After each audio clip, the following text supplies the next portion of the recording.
Non, j'ai dit que j'allais d'abord lire le premier. Je suis né dans les montagnes, à l'ombre des eucalyptus, juste sous le soleil et le ciel.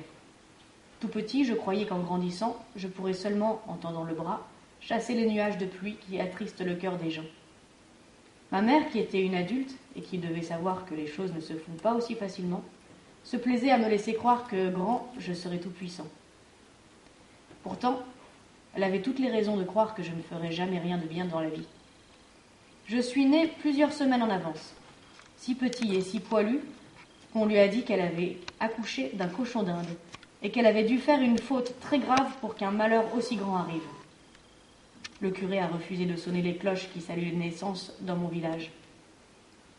Mon père a refusé de me prendre dans ses bras pour me présenter au monde comme le veut la coutume. Il avait peur de moi et croyait secrètement qu'il ne pouvait pas être le père d'un bébé aussi laid et aussi étrange. En homme de la montagne, il a attendu en silence, convaincu que si j'étais son fils légitime, le poil qui me couvrait le corps allait tomber et les mauvais présages se dissiper.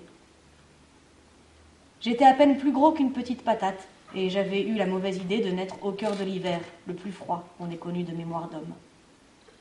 Le matin, mon père trouvait l'eau des cruches gelées et il devait faire un feu de crottin de l'amas pour nous donner un simple verre d'eau.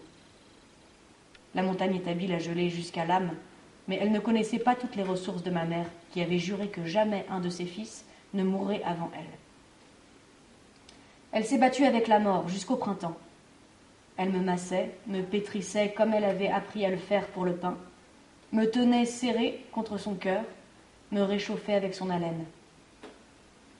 Quand elle ne pouvait pas me porter, elle m'installait dans un petit hamac de laine d'alpaga qu'elle avait fabriqué et me suspendait au-dessus du réchaud sur lequel elle faisait à manger. Dès les premiers beaux jours, elle sut qu'elle m'avait sauvée. Mon père me prit fièrement dans ses bras pour me montrer la couleur du ciel et ma mère me fit baptiser. Il s'appellera Salvador. Elle confondait dans son cœur de mère aimante sauveur et sauvé.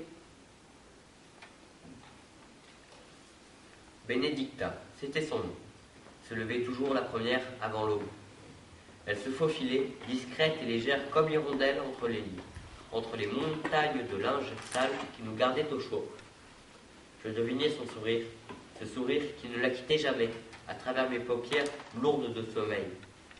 Une tache de vin sur le bout du nez Une tache de vin sur une nappe blanche et tu une verrue sur le bout du nez, Salvador. Benedicta était la plus vaillante des femmes du village.